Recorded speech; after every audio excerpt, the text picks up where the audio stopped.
Hello, beautiful. And what I really want to know is what is good in your life today? I'm Kia, and this is a little rant episode of the Female Veterans Podcast. Today, it's just me.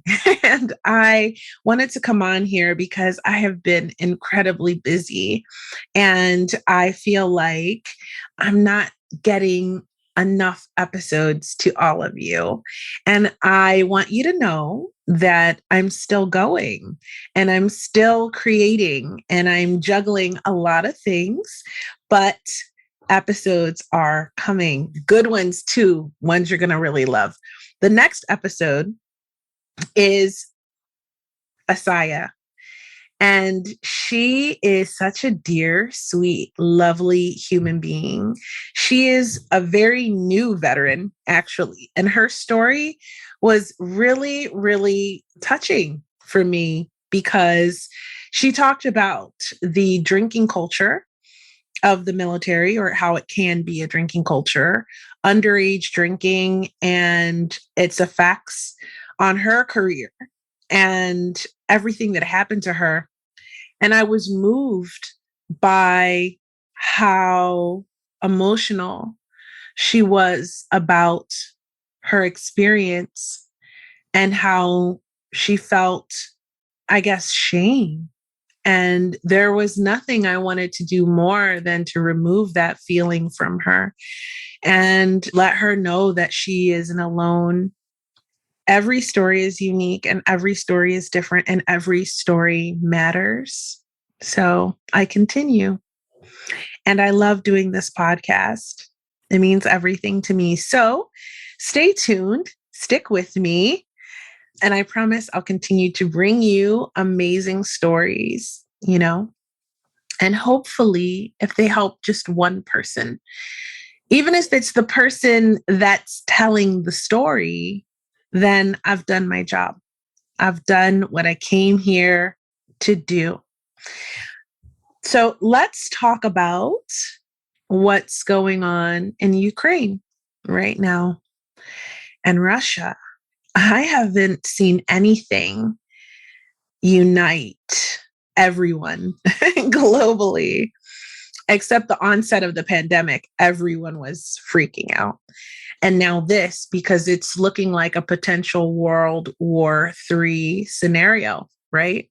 And when I was young, I used to love wrestling, pro wrestling. I still love it. And I had a short little career in pro wrestling too. But that's a story for another day. The point of that is that Vince McMahon and his team always knew that you needed a hero and you needed a villain. And you needed these two strong characters for the audience to rally behind. And what we see here is the president of Ukraine, Zelensky, shining as a true hero. And you see Mr. Putin looking like quite the villain, is my point. And I am so emotional, I guess, about the civilians and the people who are fleeing. And it brings me to this like really conflicted feeling because I'm seeing all these reports on Twitter about the African students that are being treated cruelly, right, during this process. And it's not just the African students, it's people of color. And while I understand that it's a citizenship issue is what's being said, right? Have you seen it? Have you seen any of that news? I encourage you to go and look. They're saying that because these are not citizens, their duty is to evacuate the citizens first, right? But the optics are really, really bad because it surely looks as though women and children and men of color are sort of being left behind, or their processes being made more difficult. And while I do understand that whatever country they came from, if they're not a citizen of Ukraine, I would think would do something to help them, right? And I understand the whole citizenship thing because, we deal with our own citizenship and immigration issues here in the States, right? But as a human being, I just think, oh my God, like, shouldn't it just be first come, first serve? Like, if you got there first and like in waves, I don't know. That's just my opinion. I'm not there.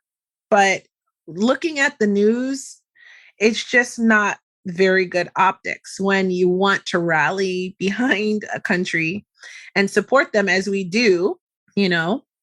It just, for me personally, as a Black woman, I don't know. I feel some type of way about that. But I digress. This is not about race, or is it?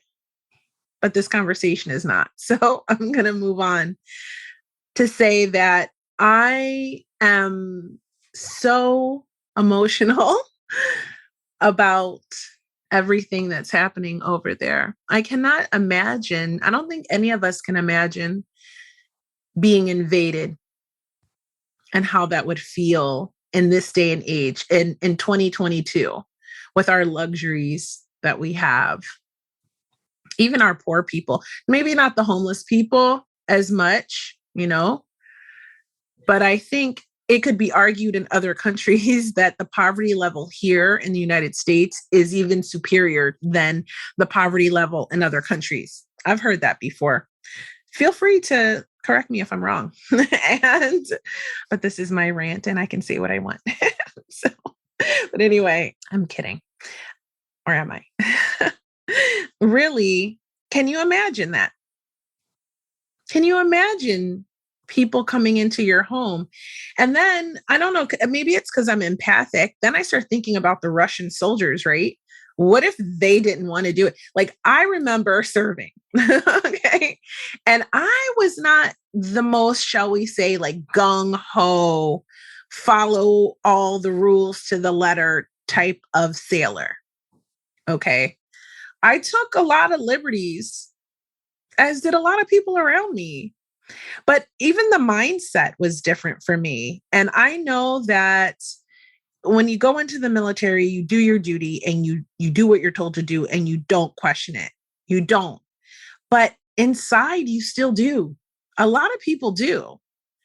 And so can you imagine being those soldiers that have to do that and they don't want to? I saw this video. There was this lady and she had sunflower seeds and she threw them at them and she told them to put it into some Russian soldiers. She told them put it in their pocket so that when they were killed, sunflowers would grow when they laid on the ground, dead. And she cursed them. I mean, that's what I call sacred rage. And I understand her feeling, but the entire time, the soldiers were saying, don't escalate the situation. You can find this video on TikTok. It's all over Instagram too. And they were saying, don't escalate the situation. Don't escalate the situation. They didn't want to hurt that lady, right? They could have just shot her dead if they were cold hearted and they didn't care about life. They're just following orders. So part of me really feels for these Russian soldiers, not the people who are moving the chess pieces at the highest levels like Putin, and his generals. I'm talking about the people, the enlisted or the lower level officers. These people are the ones whose lives are in real danger. I saw a video, I posted it on my Instagram at the Female Veterans Podcast on Instagram. I posted a video of these women because I was looking for pictures of women, and I posted a video. They were interviewing one of the women. I had originally seen a photo of her crying and the women in the truck holding the guns waiting. And I imagined that she didn't want to shoot anyone and she was afraid of being shot. but she was there doing it. You know why? Because that's their home, of course, just like we would do. And especially us, because we're trained. And I watched the video the next day and I had to post it because in it, she's asked, does she know how to use the gun? And she said, not really. She learned 2 days prior. Right. And I just thought, oh my God. Oh my God. Right. And it makes me feel so emotional for them. They didn't think they'd be female veterans one day. So this whole thing has me really in my feelings, really emotional. And I just wanted to come and vent to my sisters because they don't know what it's like to be in the military. They don't have the training, they don't have the discipline. And I can't imagine what they must be feeling having their home invaded this way. And then let's not even get into the threat of nuclear war. Did you know that Putin is blaming Liz Truss, a woman, for causing Russia to go on high alert because of some comments that she made? So I guess she's the UK foreign secretary. And she mentioned that if Russia wasn't stopped, that other states might be threatened and it could end in conflict with NATO. And that was a trigger, apparently, for him. And it's just a crazy time we live in. I mean, who would have thought that we would have seen and lived through a pandemic? Millions of people died. And then just as that is starting to look like it's going to improve, the threat of World War III becomes imminent. It's a crazy time to be alive, but we are here. And I think for as emotional as this is, we have to stay strong. We would do well to remember our training just in case. And we have to be there for each other because war is always triggering, I think, for a lot of veterans. And I know that we're always here for each other. So, excuse me if I sound a little funny. I have a little cold, but I had to come on here anyway, even though I'm not feeling very well, and talk to you and sort of just vent so that I could feel a little better. You know, I'm always listening to everyone else tell their story, but today I needed to get something off my chest. So thank you for listening. And thank you, as always, for coming on this journey with me. Don't forget to follow me on Twitter at FemVet Podcast. I'm trying to be more active on there. And of course, you can follow my personal Instagram account at Creativity, where I do all my positive motivation stuff and, you know, my modeling stuff. And if you want to check that out, it's there. And stay tuned for a book. It's slowly coming together. It is going to be a collection of female veteran stories. So if you like reading, it's going to be right up your alley. And there's more coming. So this is why I'm so busy, but it's all for you. It's all for you guys, my sisters, and to show love and support to our community.